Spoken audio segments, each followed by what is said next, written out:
Eu me chamo Adriana, sou graduada em Ciências Biológicas pelo Instituto Federal de Goiás, Campus Formosa. Sob orientação do Dr. Fábio Gelap Faleiro, desenvolveu seu trabalho intitulado Viabilidade de sementes de lotes comerciais de cultivares de maracujazeiro azedo com baixa capacidade de germinação. O armazenamento representa grande relevância para a conservação de sementes. Fatores ambientais como temperatura e umidade relativa do ar podem interferir de forma definitiva na viabilidade das sementes. Contudo, levando em consideração a importância do processo de armazenamento para a manutenção das sementes, objetivou-se com este trabalho avaliar a viabilidade das sementes de lotes comerciais de maracujazeiro azedo que apresentavam baixa capacidade de germinação. O delineamento experimental foi inteiramente casualizado com 12 tratamentos, sendo 12 lotes de sementes, incluindo 3 cultivares, a de rubi do cerrado, sol do cerrado e gigante amarelo. Foram utilizadas 4 repetições de 50 sementes para cada lote. A viabilidade foi avaliada pelo teste de tetrazóleo e os dados foram submetidos à análise de variância e as médias foram agrupadas pelo teste de Scott-Knott a 5% de significância. A análise de variância demonstrou que houve efeito significativo entre os lotes e a viabilidade das sementes. As porcentagens obtidas pelo teste de tetrazóleo demonstraram que 4 lotes de rubi do cerrado apresentaram sementes mortas e os demais lotes apresentaram porcentagens acima de 50%. As maiores porcentagens foram obtidas pelos lotes de rubi do cerrado 31,1,20T, sol do cerrado 29,2,20T e gigante amarelo 21,20. Esses lotes apresentaram porcentagens acima de 75%, demonstrando que podem ser indicados para comercialização.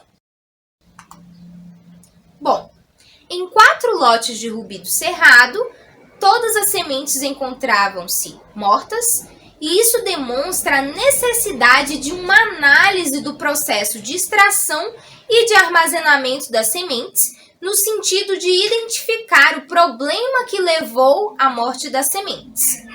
Os demais lotes eles apresentaram viabilidade de sementes acima de 50% e alguns lotes que apresentaram porcentagens acima de 75% podem ser indicados para comercialização. Obrigada pela atenção.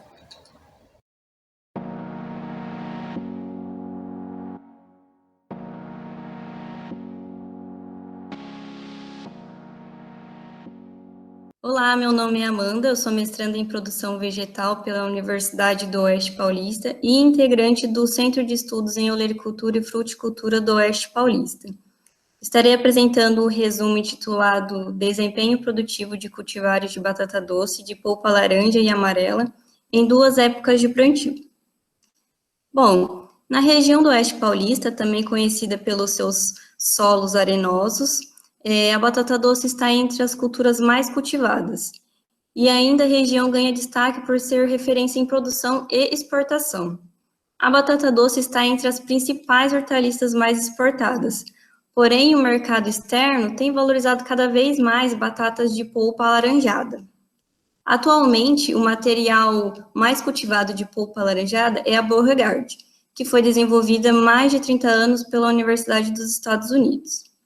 Pensando nessa atual exigência do mercado consumidor, o grupo Celfop tem trabalhado para solucionar essas questões, através de materiais que atendam melhor o mercado exportador e, ao mesmo tempo, sejam biofortificadas. Os nossos trabalhos estão focados na introgressão de genótipos no Oeste Paulista e também no desenvolvimento de novos genótipos. Com isso, objetivamos avaliar cultivares de batata doce de polpa alaranjada e amarela quanto ao desempenho produtivo em 2 épocas de plantio.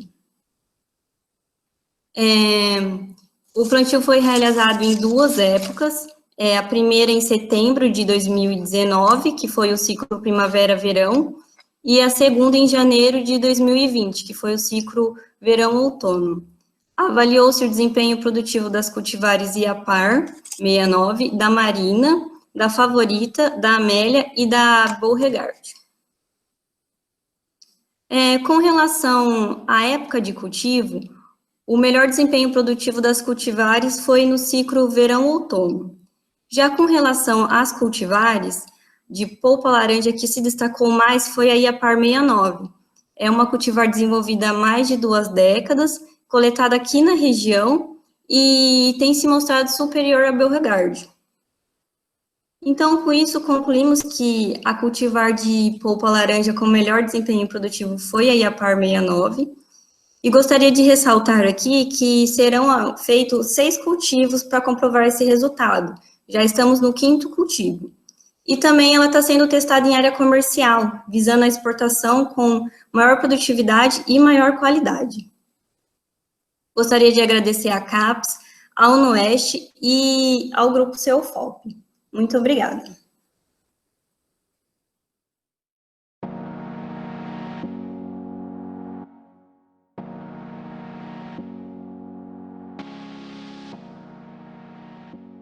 Bueno, enviamos un cordial saludo a organizadores y participantes del tercer simposio de mejoramiento de plantas.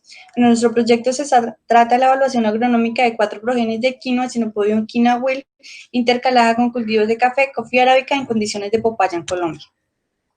Bueno, Colombia se caracteriza por tener una extensa área cafetera, la cual pues se busca diversificar, ya sea en el establecimiento del cultivo o renovación por soca, donde la quinoa se convierte en una alternativa muy viable por tener un alto potencial adaptativo y por tener características nutricionales.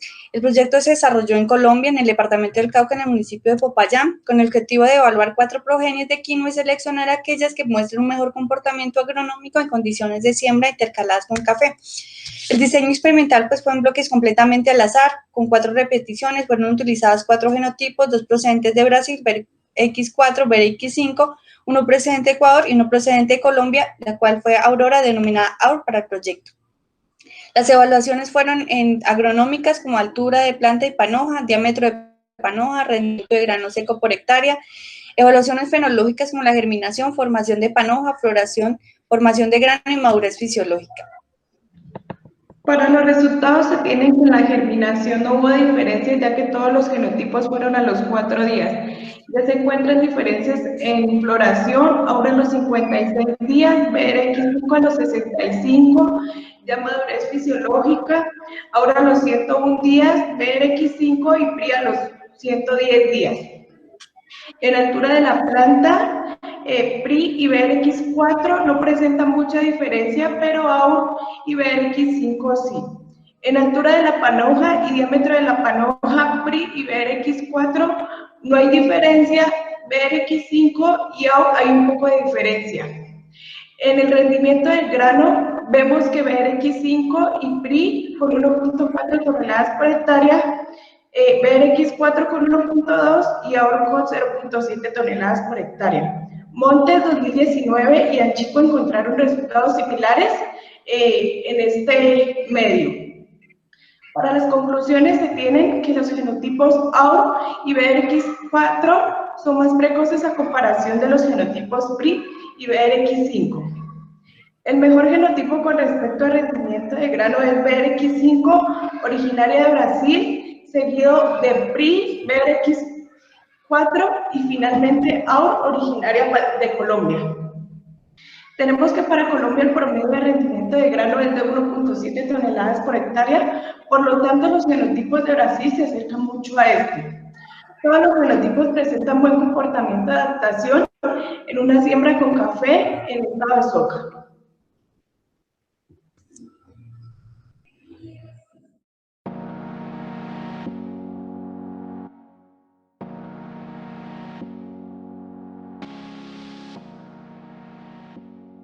Olá, meu nome é Ellen Prockman, sou estudante de doutorado em agronomia na Universidade de Brasília e juntamente com meu orientador, o professor Fábio Gelap Faleiro, foi realizado o experimento intitulado Características Físicas dos frutos de 6 variedades de 4 espécies de pitaia na região do Cerrado brasileiro.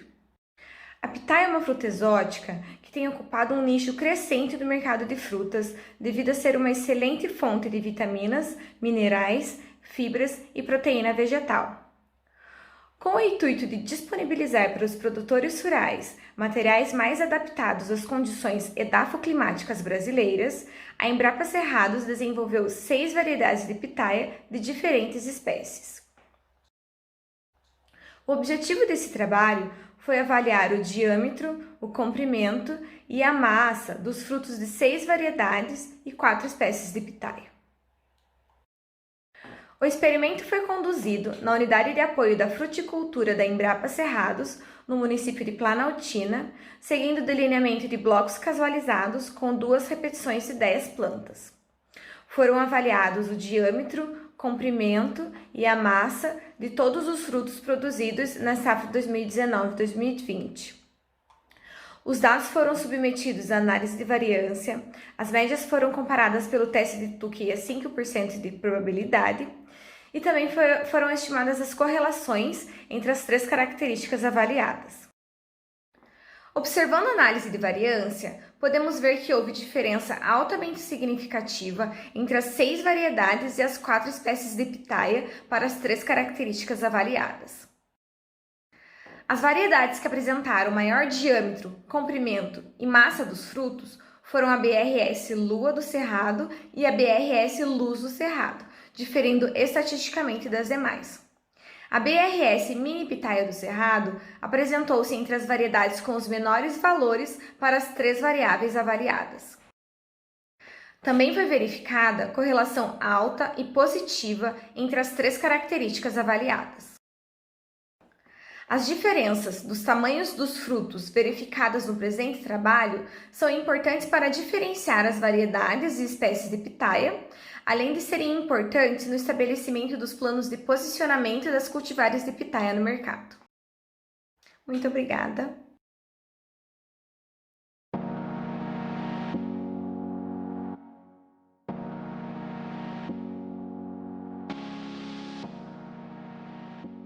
Com o objetivo de avaliar a adaptabilidade de cultura em condições cerradas, nosso trabalho avaliou características morfoagronômicas de diferentes genótipos de quinoa advindo de diferentes regiões do mundo.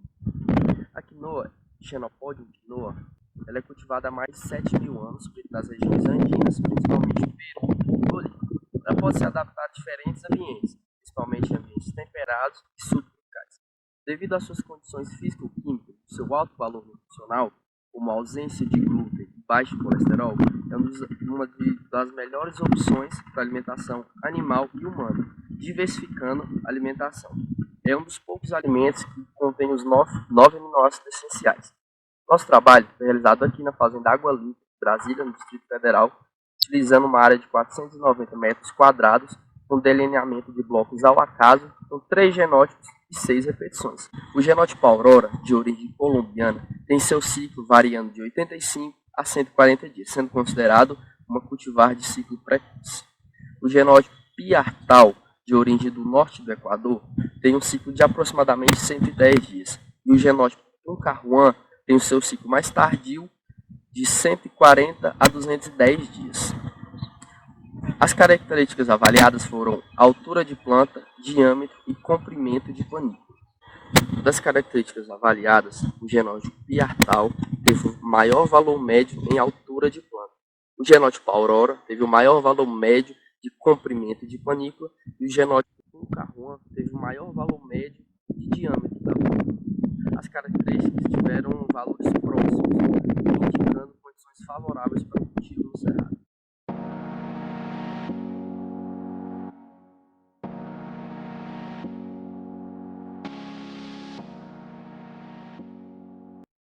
Olá, colegas congressistas. Eu sou Joaquim Neto, professor da Universidade do Estado da Bahia, aqui no oeste da Bahia, região conhecida por todos como região produtora de grãos. Mas a região oeste é basicamente dividida em 2 sub-regiões. Uma produtora de grão, que é nos cerrados, uma região que está um pouco acima de 700 metros de altura, e uma outra que nós temos uma altitude em torno de 400 metros, 400 metros do nível do mar. Então, bom, essa região que nós chamamos de vale, né, é onde estão assentados os produtores da agricultura familiar. Bom, e dentre esses produtores tem vários que trabalham com hortaliças, né? Bom, dentre eles nós tínhamos algumas dúvidas no problema da germinação dessas sementes comerciais, né, que vendem nessas casas de produtos agropecuários. A gente comparamos a germinação escrita na embalagem, né, com a germinação efetiva no campo. Veja bem, desse trabalho que nós fizemos, apenas um lote de sementes de uma determinada casa que teve valor germinativo no campo abaixo do escrito na embalagem, tá? Bom, mas de um modo geral, todas as sementes se saíram muito bem na questão da germinação, né? Além disso, também nesse trabalho aproveitamos e fizemos o índice de velocidade de emergência, né, das plantas, para dar uma informação mais completa aos produtores, certo? Esse foi o nosso trabalho, né? Bom, é isso. Obrigado e um abraço a todos.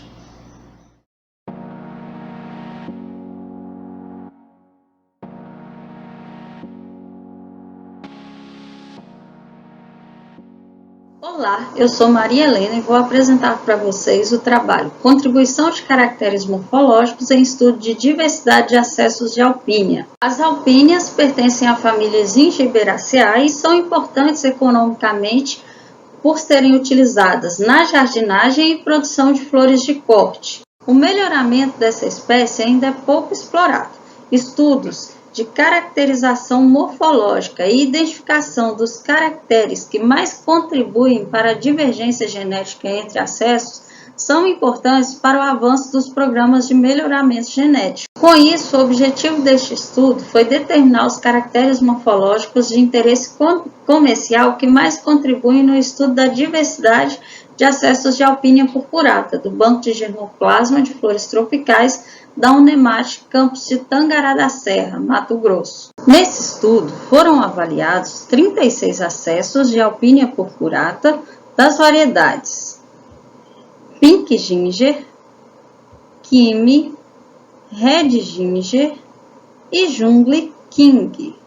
Os caracteres morfológicos avaliados foram comprimento da haste floral, número de folhas da haste floral, comprimento e largura da folha, comprimento da inflorescência, largura da inflorescência, massa fresca da haste floral e diâmetro da haste floral.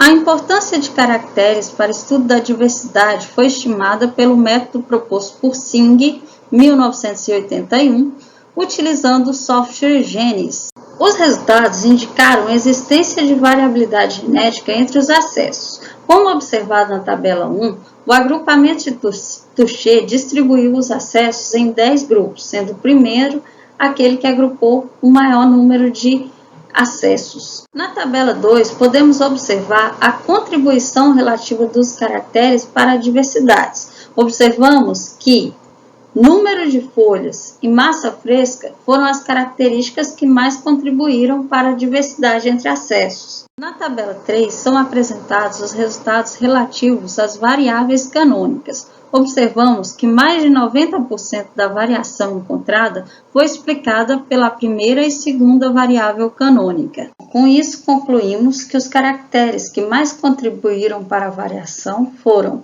número de folhas e massa fresca da haste floral. As duas primeiras variáveis canônicas, elas explicaram mais de 90% da variação quantificada. Bom, pessoal, esse foi o nosso trabalho. Agradecemos a atenção e, caso tenham dúvidas, estamos à disposição.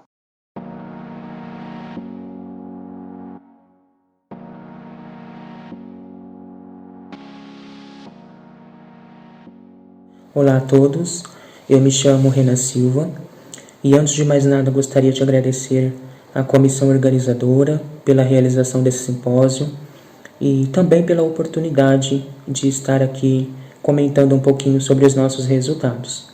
Também agradeço os demais autores, a Joyce Oliveira e a professora Sônia Zingaretti. O nosso trabalho ele se intitula Mecanismos regulados por microRNAs em folhas de cana-de-açúcar em resposta ao estresse por alumínio.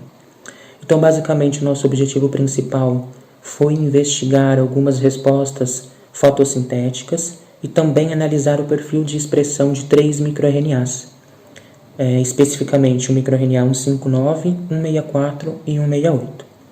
Para isso, nós comparamos 2 genótipos de cana, um sabidamente tolerante à toxicidade por alumínio e outro genótipo suscetível. Essas plantas, as plantas desses 2 genótipos, elas foram crescidas no sistema hidropônico e, num determinado momento, foi aplicado uma dose de cloreto de alumínio, a dose de 200 micromol por litro, para estar induzindo esse estresse, essa toxicidade. Então, após 24 horas a 72 horas de estresse, nós coletamos alguns dados referentes à estimativa da área foliar, medidas de troca gasosa, fluorescência da clorofila e também analisamos a expressão por real-time dos 3 microRNAs que eu já citei. Bom, dentre os nossos principais resultados, nós verificamos, principalmente aí no genótipo suscetível, após 72 horas de estresse, que a condutância estomática e as medidas fotoquímicas elas foram drasticamente afetadas. Além disso, também nas plantas desse genótipo, o genótipo suscetível, verificamos após 72 horas de estresse que houve uma redução significativa na expressão dos 3 microRNAs. Nós sabemos que esses microRNAs eles participam regulando alguns fatores de transcrição que são importantes para o crescimento, para o desenvolvimento vegetal. E desse modo, nós, com esses resultados iniciais, temos alguns indicativos, ou isso pode ser um indicativo, de que processos como a abertura e fechamento dos estômatos, a sinalização mediada por ABA, por ácido abscísico, pode estar sendo diferencialmente regulado nesses genótipos de cana. Vamos avançar com os nossos estudos, temos outros objetivos, pretendemos, claro, que elucidar o papel desses e de outros microRNAs para que de um modo possamos aí fornecer subsídios para futuros programas de melhoramento, seja considerando esse tipo de estresse ou outros estresses abióticos em cana. Muito obrigado.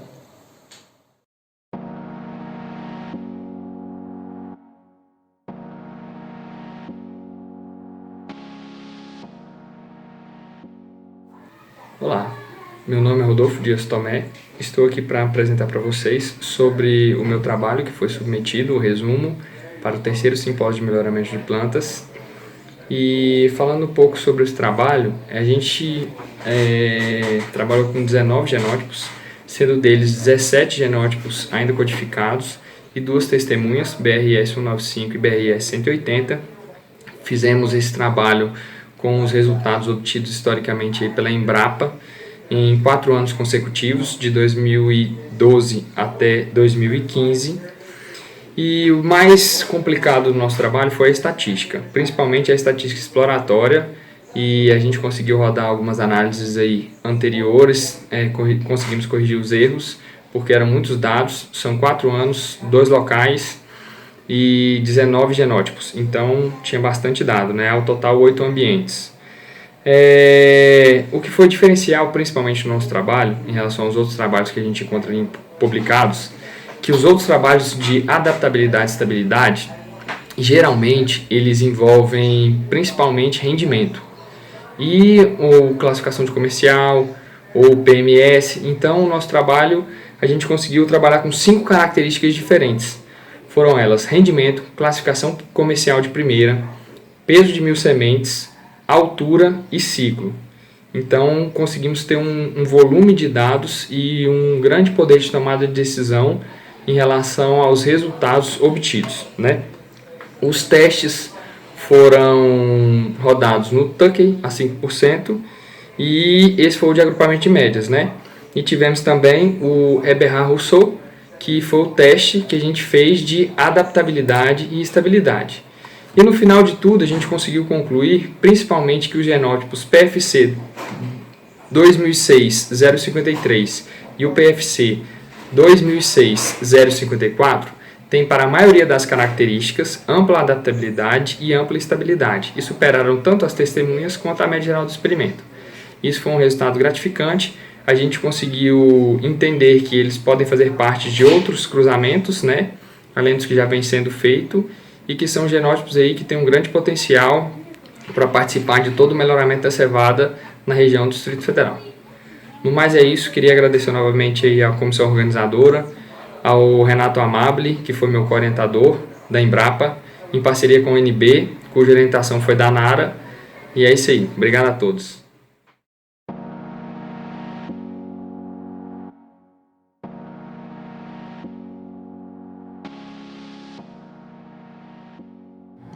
Boa tarde a todos, meu nome é Sérgio Rogério, sou aluno do curso de pós-graduação em Agronomia, Melhoramento Genético de Plantas, da Universidade Federal Rural de Pernambuco, e vou falar um pouco sobre o nosso trabalho, que tem por título Avaliação de linhagens de feijão calpi tipo Fradinho, na região da Zona da Mata Norte de Pernambuco. O feijão calpi viniculata é uma cultura de elevada importância socioeconômica, principalmente para as regiões Norte e Nordeste do Brasil, constituindo um componente alimentar essencial para as populações rurais e urbanas, sobretudo por possuir um elevado teor de proteínas, sais minerais e fibras. A obtenção de cultivares mais produtivas é um dos principais objetivos do melhoramento genético, e a avaliação de linhagens é uma etapa imprescindível. Sendo assim, nosso trabalho teve como objetivo avaliar linhagens de feijão calpi tipo Fradinho quanto às características relacionadas à produtividade. Para isso, foram realizados ensaios experimentais em campo, avaliando 12 linhagens, juntamente com 2 variedades tidas como testemunha. As características avaliadas foram ciclo da maturação, número de vagens por planta, comprimento da vagem, peso de 10 vagens, peso de sementes de 10 vagens, índice de grão, peso de 100 sementes e produção de sementes por planta. A partir da análise de variância, foi realizada uma comparação das médias pelo teste de Tukey a 5% de probabilidade. Receberam destaque algumas linhagens para o número de vagens por planta, onde foram observadas linhagens com cerca de 22 vagens por planta, assim como o comprimento de vagens, onde foram observadas linhagens com cerca de 21 centímetros de comprimento, e o peso de 100 sementes, onde foi observada uma linhagem com cerca de 26,77 gramas em 100 sementes. Sendo assim, foram selecionadas 4 linhagens, as quais possuem elevado potencial para serem lançadas como novas cultivares de feijão calpi tipo Fradinho.